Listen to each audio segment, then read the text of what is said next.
आज हम लोग जानेंगे इटली के एकीकरण के बारे में, है ना। आप लोग एग्जाम के लिए बहुत ही इम्पोर्टेंट है। आज हम पढ़ेंगे इटली का एकीकरण, ठीक है। कल हम लोग पढ़ते हैं मेटरनिक, फिर नेपोलियन के बारे में, है ना। मेटरनिक क्यों क्या है, 1848 की फ्रांस क्रांति के बारे में। आज हम पढ़ेंगे इटली का एकीकरण। देखिए मैंने आप लोग कितना मेहनत किया हूँ आप लोग को, मतलब पूरा अंदर से ऑब्जेक्टिव के साथ साथ आपका सब्जेक्टिव भी तैयार होते जाएगा, ठीक है। तो चलिए हम लोग बिना लेट के स्टार्ट करते हैं। देखिए 19वीं शताब्दी के पूर्वार्ध में इटली में 13 राज्य थे। मतलब आप लोग से ऑब्जेक्टिव भी और सब्जेक्टिव भी बनेगा, पूछेगा कि 19वीं सदी के पूर्वार्ध में इटली में कितने राज्य थे, तो 13, ठीक है। इटली के एकीकरण का जनक जोसेफ मेजनी को माना जाता है। यानी जो इटली का एकीकरण थे वो किसने किया था, तो जोसेफ मेजनी, और इनका पूरा नाम था जोसेफ मेजनी, ठीक है। मेजनी का जन्म जेनेवा में हुआ था। कहाँ हुआ था जी, मेजनी का जन्म जेनेवा में हुआ था, ठीक है। इसको अच्छा से कॉपी पर बना ले, बहुत इंपॉर्टेंट है, ठीक है। पहला 19वीं शताब्दी में पूर्वार्ध में इटली में 13 राज्य थे। दूसरा इटली के एकीकरण है ना किसने किया था, तो मेजनी ने। इनका जन्म जेनेवा में हुआ था। इटली के एकीकरण में सबसे बड़ा बाधा ऑस्ट्रिया था। पूछता है ऑब्जेक्टिव में कि इटली के एकीकरण में सबसे बड़ा बाधा किस देश का था, तो ऑस्ट्रिया। अगला है कि इटली के एकीकरण में सार्डिनिया पिटमोंट राज्य में अगुवाई की थी। मतलब अगुवाई करने का मतलब है ना, एक मतलब इटली के एकीकरण में है ना सार्डिनिया पिटमोंट राज्य ने अगुवाई की थी। मतलब किसके खिलाफ में, तो ऑस्ट्रिया के खिलाफ में, ठीक है। जो अगला दिया है कि इटली की समस्या को काउंट काबर ने अंतर्राष्ट्रीय समस्या बना दिया था। जो इटली का एकीकरण की समस्या था वो पूरे विश्व में काउंट काबर ने, है ना, देखिए लिखा है ना, अंतर्राष्ट्रीय समस्या बना दिया था, ठीक है। चलिए अगला में आप लोग को दिया है कि इटली के एकीकरण की तलवार गेरिबाल्डी को कहा जाता है। मतलब इटली का जो एकीकरण का तलवार है वो किसका श्रेय जाता है, गेरिबाल्डी को, ठीक है। इनके बारे में मतलब सबका बारे है ना, सबके बारे में हम लोग जीवनी पढ़ेंगे, ठीक है। काउंट काबर का, गेरिबाल्डी का, है ना, बात आप लोग को बात है। अगला में दिया है, ध्यान समझिएगा। अगला आप लोग में दिया है कि इटली के एकीकरण का श्रेय मेजनी, काउंट काबर और गेरिबाल्डी को दिया जाता है। इन तीनों ने मिलकर इटली के एकीकरण का पूरा श्रेय किया, ठीक है। कौन कौन, मेजनी, काउंट काबर और गेरिबाल्डी ने मिलकर, ठीक है। अगला में दिया है कि यंग इटली की स्थापना 1831 ईस्वी में जोसेफ मेजनी की थी। यानी पूछता है कि यंग इटली की स्थापना कब हुआ था, तो 1831 में किसने किया था, तो मेजनी ने यंग इटली की स्थापना किए थे, ठीक है। गेरिबाल्डी लाल कुर्ती के नाम से जाना जाता है। यानी लाल कुर्ती नाम से सेना का गठन किसने किया था, तो गेरिबाल्डी को। पूछता है कि लाल कुर्ती का सेना का गठन किसने किया था, तो गेरिबाल्डी, ठीक है। चलिए अगले में आप लोगों को दिया है कि कार्बोनरी सोसाइटी का संस्थापक गिबर्टी था। कौन था जी, गिबर्टी। कार्बोनरी सोसाइटी का संस्थापक गिबर्टी को, है ना, जाना जाता है। विक्टर एनुअल सार्डिनिया का शासक था। ये भी आता है क्वेश्चन कि विक्टर एनुअल थे वो कहाँ के शासक थे, तो ये सार्डिनिया के शासक थे, ठीक है। चलिए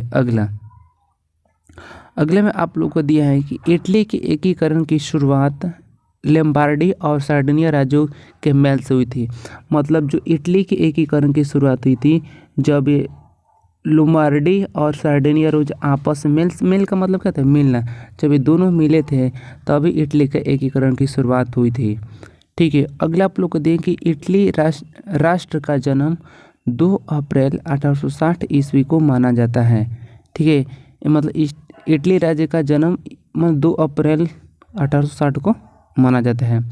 1871 ईस्वी में रोम को संयुक्त इटली की राजधानी घोषित किया गया था। ये देखो सबसे इम्पोर्टेंट क्वेश्चन है कि 1871 में संयुक्त राष्ट्र इटली का राजधानी घोषित किया गया था, है ना, किसको, तो रोम को। 1871 में संयुक्त इटली का राजधानी घोषित किया गया था, रोम को, ठीक है।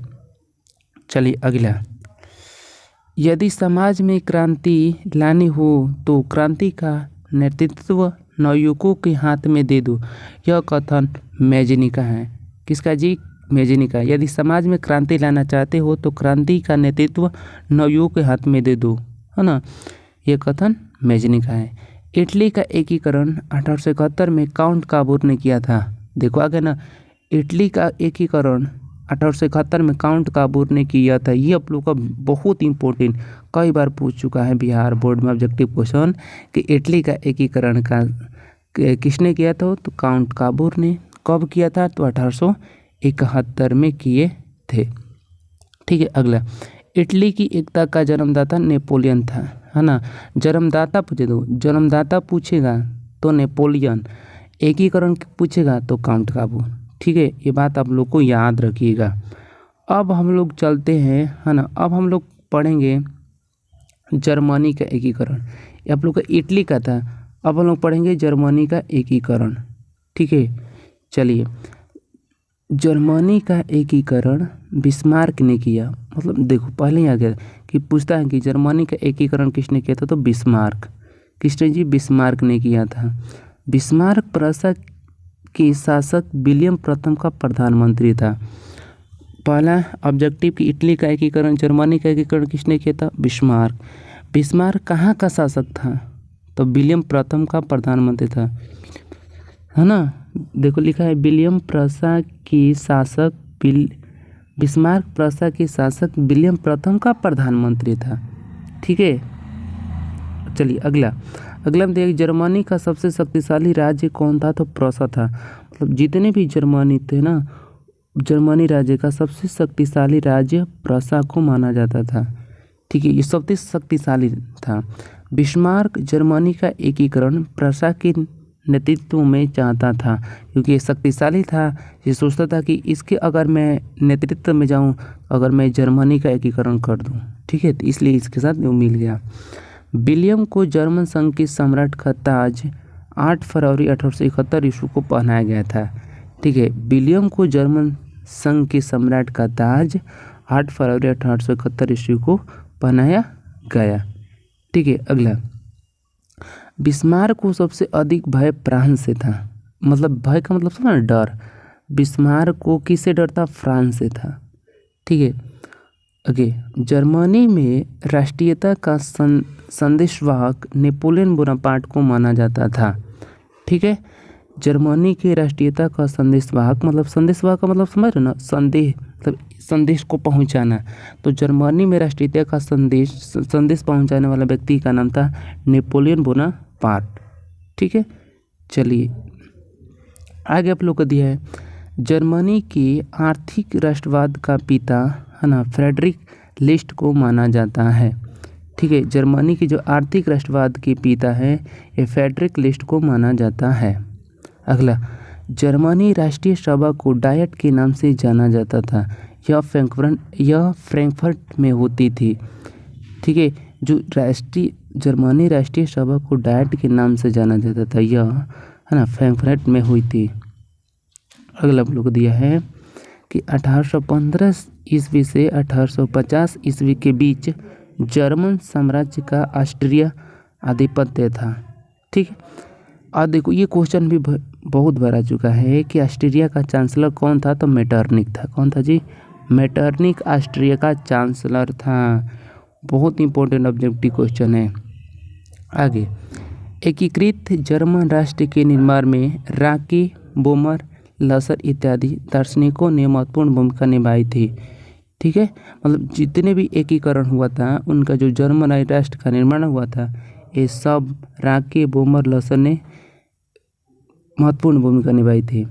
फ्रैंकफर्ट संविधान सभा का गठन 1848 ईस्वी में हुआ था। जो फ्रैंकफर्ट का संविधान बना था, गठन किया गया था, ये मई 1848 ईस्वी को। विलियम प्रथम के शासनकाल में प्रूसिया का रक्षा मंत्री वान रोल एवं सेनापति वान माल्टिक था। आता है कि जब विलियम प्रथम के शासनकाल में रक्षा मंत्री कौन था, तो रक्षा मंत्री थे वान रोल, एवं सेनापति कौन था, तो वान माल्टिक था। ठीक है, चलिए अगला आप लोग को दिया है कि एकीकृत जर्मन राष्ट्र के निर्माण में राकी, बोमर, लसर इत्यादि दार्शनिकों ने महत्वपूर्ण भूमिका निभाई। ठीक है, ये तो हो ही गया था। फ्रैंकफर्ट का संधि ये भी हो गया था, यहाँ तक हो गया था, यहाँ से पढ़ना है ना। सितंबर 1862 ईस्वी को बिस्मार्क का प्रसा का चांसलर बनाया गया। ये भी बहुत इंपॉर्टेंट है कि बिस्मार्क को प्रसा का चांसलर कब बनाया गया, तो 23 सितंबर 1862 ईस्वी को। बिस्मार्क का जन्म 1 अप्रैल 1815 ईस्वी को ब्रेडनबर्ग में हुआ था। कहाँ हुआ था जी? ब्रेडनबर्ग में हुआ था 1 अप्रैल 1815 को। विलियम प्रथम ने बिस्मार्क को बाजीगर कहा था, है ना। बाजीगर, विलियम प्रथम ने किसको बाजीगर कहा था? तो बिस्मार्क को, है ना। ये भी क्वेश्चन उल्टा आ सकता है। सेरेजोवा के युद्ध में 1866 ईस्वी में ऑस्ट्रिया ने प्रसा के आगे आत्मसमर्पण कर दिया था। ठीक है, जब सेरेवा का युद्ध हुआ था तो उस समय जो ऑस्ट्रिया ने प्रसा के आगे आत्मसमर्पण कर कि भाई मैं हार चुका हूँ, समर्पण कर दिया। ठीक है, आगे आप लोग को दिया है कि 23 अगस्त 1866 ईस्वी के प्राग संधि के तहत ऑस्ट्रिया जर्मन संघ में शामिल हो गया था। ठीक है, मतलब जो ऑस्ट्रिया था वो जर्मन संघ में शामिल 23 अगस्त 1866 ईस्वी को हुआ था।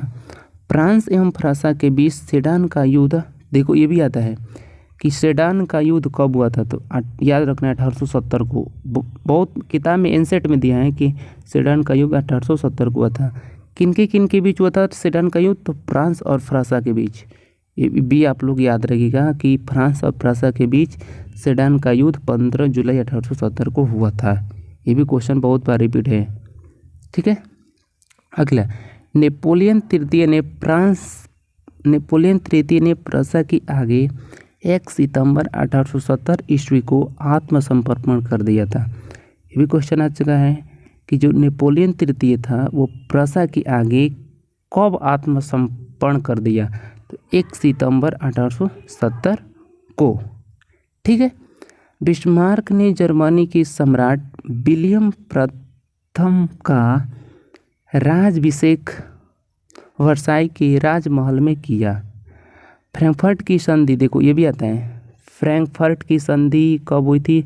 1871। सेडान का युद्ध 1870 फ्रांस और प्रसा के बीच हुआ था। ठीक है, ये बात अब याद रखिएगा आप लोग। फ्रैंकफर्ट की संधि फ्रांस और प्रसा के बीच हुआ था और सेडान का भी युद्ध फ्रांस और प्रसा के बीच हुआ था। सेडान के युद्ध के बाद जर्मनी का एकीकरण संभव हुआ। जब सेडान का युद्ध 1870 ईस्वी में हुआ था उसी समय जर्मनी का एकीकरण संभव हो चुका था। ठीक है, तो हमने आज आपको इस वीडियो में जर्मनी के एकीकरण और इटली के एकीकरण के बारे में बताया। कल हम लोग पढ़ेंगे मेजनी, काउंट काबूर और गेरवाल्डी के बारे में। ठीक है दोस्त, आज के लिए इतना ही, मिलते हैं नेक्स्ट वीडियो में। तब तक के लिए जय Hind and thanks for watching. अगर चैनल पर नए हैं तो चैनल को सब्सक्राइब, लाइक, कमेंट कर दीजिए। आपको ये वीडियो कैसा लगा आप अपना राय कमेंट में बताइएगा। दोस्तों को खूब शेयर कीजिएगा। आज चलिए मिलते हैं नेक्स्ट वीडियो में।